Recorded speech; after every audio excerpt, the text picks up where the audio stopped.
Friends, good morning. Welcome to my YouTube channel. ಎಲ್ಲರೂ ಹೇಗಿದ್ದೀರಾ? ನಾನು ಚೆನ್ನಾಗಿದ್ದೀನಿ. ಸೊ ಇವತ್ತು ಬೆಳಗ್ಗೆನೇ ವ್ಲಾಗ್ ಸ್ಟಾರ್ಟ್ ಮಾಡ್ಕೊತಾ ಇದ್ದೀನಿ. ಈಗ ಟೈಮ್ ಬಂದು ಬೆಳಗ್ಗೆ 7 ಗಂಟೆ ಆಗಿದೆ. ಸೊ ನಮ್ಮ ಮನೆಯವ್ರಿಗೆ ನಾಷ್ಟ ಮಾಡಬೇಕು. ನಾಷ್ಟ ಬಂದು ಉಪ್ಪಿಟ್ಟು ಮಾಡೋಣ ಅಂದ್ಕೊಂಡಿದ್ದೀನಿ. ತರಕಾರಿ ಎಲ್ಲ ಹಾಕಿ ವೆಜಿಟೇಬಲ್ ಉಪ್ಮಾ ಮಾಡೋಣ ಅಂದ್ಕೊಂಡಿದ್ದೀನಿ. ಬನ್ನಿ, ವೆಜಿಟೇಬಲ್ ಉಪ್ಮಾ ನಾನು ಹೇಗೆ ಮಾಡ್ತೀನಿ, ಏನೇನು ಹಾಕ್ತೀನಿ ಅಂತ ನಾನು ನಿಮಗೆ ತೋರಿಸ್ಕೊಡ್ತೀನಿ. ಸೊ ಅವ್ರಿಗೆ ಬಾಕ್ಸಿಗೆ ಬಂದು ಬೇಳೆ ಸಾರು ಮಾಡ್ತೀನಿ.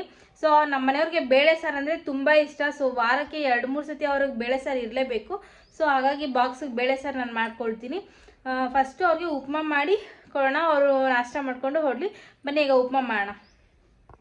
ಸೊ ಫ್ರೆಂಡ್ಸ್, ಒಂದು ಬಾಂಡಿ ಇಟ್ಕೊಂಡು ಅದರಲ್ಲಿ ಬನ್ಸಿ ರವೆ ಹಾಕಿ ಹುರ್ಕೊಳ್ತಾ ಇದ್ದೀನಿ. ಬನ್ಸಿ ರವೆಯಲ್ಲಿ ಉಪ್ಪಿಟ್ಟು ತುಂಬ ಉದ್ರುದ್ರಾಗುತ್ತೆ, ಚೆನ್ನಾಗಾಗುತ್ತೆ. ಸೊ ಫ್ರೈ ಮಾಡ್ಕೊಳ್ತಾ ಇದ್ದೀನಿ.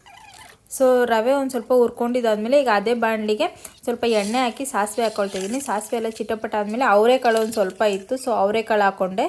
ಅವರೆಕಾಳು ಹಾಕಿ ಇಲ್ಲಿ ಕಡಲೆಬೀಜ ಮತ್ತು ಕಡಲೆಬೇಳೆ ಎರಡೂ ಹಾಕಿ ಫ್ರೈ ಮಾಡ್ಕೊಳ್ತಾ ಇದ್ದೀನಿ. ಅದೆರಡು ಒಂದು ಸ್ವಲ್ಪ ಫ್ರೈ ಆಗಬೇಕು. ಹಾಗೆ ಕರಿಬೇವು ಹಾಕ್ಕೊಂಡು ಮತ್ತು ಹಸಿಮೆಣಸಿನ್ಕಾಯಿ ಹಾಕ್ಕೊಂಡು ಫ್ರೈ ಮಾಡ್ಕೊಳ್ತಾ ಇದ್ದೀನಿ. ಹಾಗೆ ಈರುಳ್ಳಿ ಮತ್ತು ಕ್ಯಾರೆಟು, ಬೀನ್ಸು ತರಕಾರಿ ಎಲ್ಲ ಒಟ್ಟಿಗೆ ಹಾಕ್ಕೊಂಡೆ, ಯಾಕಂದರೆ ಈರುಳ್ಳಿ ಜೊತೆನೇ ಅದು ಬೆಂದ್ಕೊಳ್ಳಿ ಅಂತ. ಈಗ ಒಂದು ಸ್ವಲ್ಪ ಉಪ್ಪು ಹಾಕ್ಕೊಂಡು ಅದನ್ನು ಲಿಡ್ ಕ್ಲೋಸ್ ಮಾಡಿ ಬೇಯಿಸ್ಕೊಳ್ತೀನಿ. ಈಗ ಬೆಂದಿದೆ. ಈಗ 1 ಲೋಟಕ್ಕೆ ನಾನು 3 ಲೋಟ ನೀರು ತೊಗೊತಾ ಇದ್ದೀನಿ. ಸೊ ಹಾಗಾಗಿ ಒಂದು ಸ್ವಲ್ಪ ಉಪ್ಪು ಹಾಕ್ಕೊಂಡು ನೀರು ಕುದಿಬೇಕು. ಅದು ಲಿಡ್ ಕ್ಲೋಸ್ ಮಾಡಿ ನೀರನ್ನ ಕುದಿಸ್ಕೊತೀನಿ. ಆಮೇಲೆ ರವೆ ಹಾಕಿ ಒಂದು ಸ್ವಲ್ಪ ಬೇಯಿಸ್ಕೊಳ್ತೀನಿ. ಈಗ ಉಪ್ಪಿಟ್ಟು ರೆಡಿಯಾಗಿದೆ. ಸ್ವಲ್ಪ ಕೊತ್ತಂಬರಿ ಹಾಕ್ಕೊಂಡು ಫ್ರೈ ಮಾಡ್ಕೊಳ್ತೀನಿ. ಇಷ್ಟೇ, ಉಪ್ಮಾ ರೆಡಿ. ತುಂಬ ಅಂದರೆ ತುಂಬ ಚೆನ್ನಾಗಿತ್ತು. ನೀವು ಒಂದ್ಸತಿ ಟ್ರೈ ಮಾಡಿ ನೋಡಿ. ಕೆಳಗಡೆ ತಳ ಕೂಡ ಹಿಡ್ದಿಲ್ಲ. ತುಂಬ ಅಂದರೆ ತುಂಬ ಚೆನ್ನಾಗಿತ್ತು. ಟೇಸ್ಟು ಅಷ್ಟೇ ಸಕ್ಕತ್ತಾಗಿತ್ತು. ಸ್ಮೆಲ್ ಕೂಡ ಸೂಪರಾಗಿ ಬರ್ತಿತ್ತು ಅವರೆಕಾಳು ಹಾಕಿರೋದ್ರಿಂದ. ಸೊ ಟ್ರೈ ಮಾಡಿ. ಹಾಯ್ ಫ್ರೆಂಡ್ಸ್, ಈಗ ಮತ್ತೆ ಮಧ್ಯಾಹ್ನ ಮೇಲೆ ವ್ಲಾಗ್ ಸ್ಟಾರ್ಟ್ ಮಾಡ್ಕೊತಿದ್ದೀನಿ. ಬೆಳಗ್ಗೆ ನಮ್ಮ ಮನೆಯವ್ರಿಗೆ ಉಪ್ಮಾ ಮಾಡಿಕೊಟ್ಟಿದ್ದೆ. ಅವರು ನಾಷ್ಟ ಮಾಡಿಕೊಂಡು ಮತ್ತು ಬಾಕ್ಸ್ಗೆ ಬೇಳೆ ಸಾರು ಅನ್ನ ತೊಗೊಂಡು ಹೋದರು. ಸೊ ಈಗ ಸ್ವಲ್ಪ ಎಡಿಟಿಂಗ್ ಎಲ್ಲ ಇತ್ತು. ಸೊ ನಾನು ಕೆಲಸ ಎಲ್ಲ ಮುಗಿಸ್ಕೊಂಡು ಮನೆ ಕ್ಲೀನ್ ಎಲ್ಲ ಮುಗಿಸ್ಕೊಂಡಿದ್ದೀನಿ.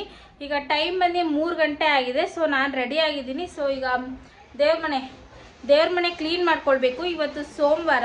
ಸೊ ಒಂದು ವಾರದಿಂದ ಪೂಜೆ ಮಾಡಿರಲಿಲ್ಲ. ಸೊ ಹಾಗಾಗಿ ಇವತ್ತು ಪೂಜೆ ಮಾಡ್ಕೊಳ್ಳೋಣ ಅಂತ ಸ್ವಲ್ಪ ಬೇಗನೆ ರೆಡಿ ಆಗಿದ್ದೀನಿ. ಸೊ ಈಗ ನಾನು ಪೂಜೆ ಸಾಮಾನೆಲ್ಲ ಕ್ಲೀನ್ ಮಾಡೋದಕ್ಕೆ, ದೇವ್ರ ಫೋಟೋ ಎಲ್ಲ ಕ್ಲೀನ್ ಮಾಡೋದಕ್ಕೆ ಕೂತ್ಕೊಂಡ್ರೆ 5:30-6 ಗಂಟೆ ಹಾಗೆ ಆಗುತ್ತೆ. ಮತ್ತು ನಾನು ಅಷ್ಟರಲ್ಲಿ ದೇವ್ರ ಮನೆ ಕ್ಲೀನಿಂಗ್ ಎಲ್ಲ ಮುಗಿಸಿ, ಪೂಜೆ ಮುಗಿಸಿ ದೇವಸ್ಥಾನಕ್ಕೂ ಹೋಗಬೇಕು ಅಂದ್ಕೊಂಡಿದ್ದೀನಿ. ಸೊ ಬನ್ನಿ, ದೇವಸ್ಥಾನಕ್ಕೆ ಹೋಗೋಕ್ಕಾಗುತ್ತೋ ಇಲ್ವೋ ಆಮೇಲೆ ತೋರಿಸ್ತೀನಿ. ಫಸ್ಟು ನಾವು ದೇವ್ರ ಮನೆ ಕ್ಲೀನ್ ಮಾಡ್ಕೊಳ್ಳೋಣ. ಸೊ ಫ್ರೆಂಡ್ಸ್, ದೇವ್ರ ಸಾಮಾನು ಈಗ ತಾನೇ ತೊಳ್ಕೊಂಡು ಬಂದಿದ್ದೆ. ಸೊ ಅದನ್ನು ಈಗ ಬಟ್ಟೆಯಲ್ಲಿ ಒರೆಸ್ಕೊಳ್ತಾ ಇದ್ದೀನಿ. ಸೊ ದೇವ್ರ ಪೂಜೆ ಮಾಡಿಲ್ಲ ಅಂದರೆ ಏನೋ ಒಂಥರ ಅನಿಸ್ಬಿಡುತ್ತೆ ಮನಸ್ಸಿಗೆ. ಅದು ಒಂದು ವಾರ ಬೇರೆ ಆಗಿತ್ತು ನಾನು ಪೂಜೆ ಮಾಡ್ದಿರಾ. ಸೊ ಈಗ ಪೂಜೆ ಮಾಡ್ತಿರೋದ್ರಿಂದ ಏನೋ ಒಂಥರ ಖುಷಿ.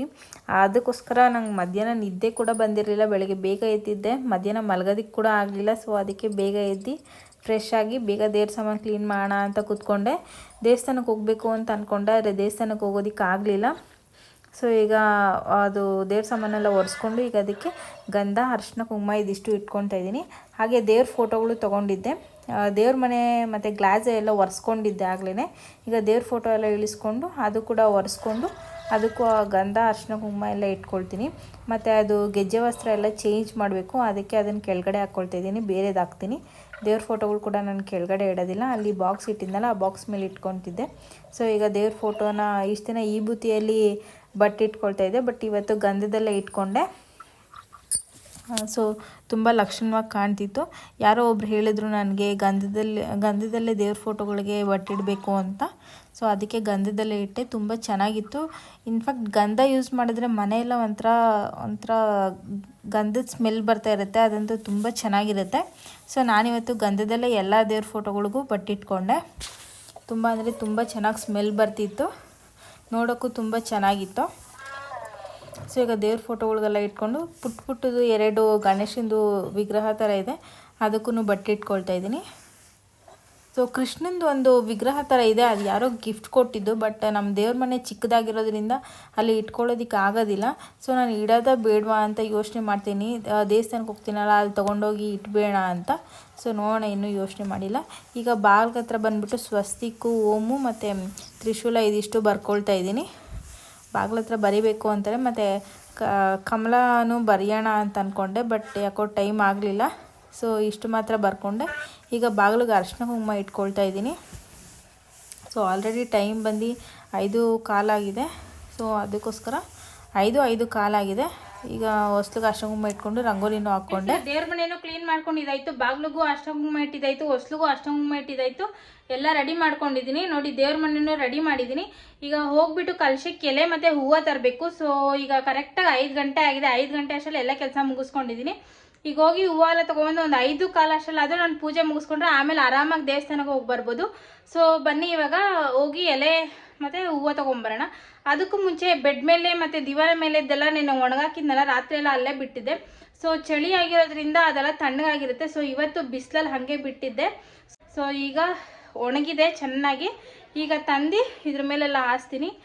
ತಂದು ಹಾಸ್ಬಿಟ್ಟು ಆಮೇಲೆ ಎಲೆ ಮತ್ತು ಹೂವು ತೊಗೊಂಬರೋದಕ್ಕೆ ಹೋಗೋಣ ಬನ್ನಿ ಫ್ರೆಂಡ್ಸ್. ಈಗ ತಾನೇ ಅಂಗಡಿಗೆ ಹೋಗಿ ಎಲೆ ಮತ್ತು ಹೂವು ತೊಗೊಂಬಂದೆ. ಹೂವು ತೊಗೊಂಬಂದು ಮತ್ತು ಸೋಫಾಗಳಿಗೆ ಬಟ್ಟೆ ಹಾಕಬೇಕಿತ್ತಲ್ಲ, ಸೋಫಾಗೆ ದಿವಾನಕ್ಕೆ ಎರಡಕ್ಕೂ ಬಟ್ಟೆ ಹಾಕಿದ್ದೀನಿ. ಮತ್ತು ಈಗ ಟೈಮ್ 5:45 ಆಗಿದೆ. ಇವತ್ತು ದೇವಸ್ಥಾನಕ್ಕೆ ಹೋಗೋದಕ್ಕೆ ಆಗೋದಿಲ್ಲ, ಯಾಕಂದರೆ ನಮ್ಮ ಮನೆಯವರು ಮನೆಗೆ ಬರ್ತಿದ್ದಾರಂತೆ. ಸೊ ಹೋಗಲ್ಲ, ನಾಳೆ ಬೆಳಗ್ಗೆನೇ ಹೋಗ್ತೀನಿ ದೇವಸ್ಥಾನಕ್ಕೆ. ಸೊ ಈಗ ಮನೇಲಿ ಪೂಜೆ ಮಾಡಬೇಕು. ಫಸ್ಟು ಈಗ ಪೂಜೆ ಮಾಡಬೇಡ. ಎಲೆ ಮತ್ತು ಹೂವು ತಂದಿದ್ದೀನಿ. ಸೊ ಬನ್ನಿ ದೇವ್ರ ಮನೆ ಅಲಂಕಾರ ಮಾಡಿ ಹೂವಿಂದ ಸೊ ಪೂಜೆ ಸ್ಟಾರ್ಟ್ ಮಾಡ್ಕೊಳ್ಳೋಣ. ಎಲೆ ತಂದಿದ್ನಲ್ಲ, ಎಲೆನ ತೊಳ್ಕೊಂಡು ಈಗ ಕಲಶದಲ್ಲಿ ಇಟ್ಕೊತಾ ಇದ್ದೀನಿ. ಎಲೆ ಇಟ್ಕೊಂಡಾದ್ಮೇಲೆ ಅದಕ್ಕೆ ಅರಿಶಿನ ಕುಂಕುಮ ಇಟ್ಕೊಂಡು, ಹಾಗೆ ತೆಂಗಿನಕಾಯಿಗೂ ಅರಿಶಿನ ಕುಂಕುಮ ಇಟ್ಕೊಂಡು ಕಲಶದಲ್ಲಿ ಇಟ್ಕೊಳ್ತಾ ಇದ್ದೀನಿ.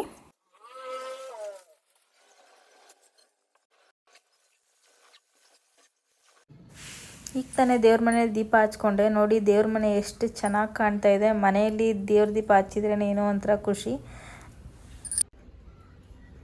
ಫ್ರೆಂಡ್ಸ್ ನೋಡಿದ್ರಲ್ಲ, ಈಗ ತಾನೇ ಪೂಜೆ ಮಾಡಿದ್ದಾಯಿತು. ನಮ್ಮ ಮನೆಯವ್ರು ಕೂಡ ಬಂದಿದ್ದು ಸಿಗರ. ಸೊ ಇಲ್ಲಿಗೆ ಈ ವ್ಲಾಗ್ ಎಂಡ್ ಮಾಡ್ತಿದ್ದೀನಿ. ಪ್ಲೀಸ್ ಯಾರ್ಯಾರೆಲ್ಲ ವಿಡಿಯೋ ನೋಡ್ತಿದ್ರು ಪ್ಲೀಸ್ ಸಬ್ಸ್ಕ್ರೈಬ್ ಮಾಡಿ, ಲೈಕ್ ಮಾಡಿ, ಶೇರ್ ಮಾಡಿ, ಹಾಗೆ ಕಮೆಂಟ್ ಮಾಡಿ. ಮತ್ತು ಇಲ್ಲಿವರೆಗೂ ವಿಡಿಯೋ ನೋಡ್ಕೊಂಡು ಸಪೋರ್ಟ್ ಮಾಡ್ತಿರೋರಿಗೆಲ್ಲರಿಗೂ ಥ್ಯಾಂಕ್ ಯು ಸೋ ಮಚ್.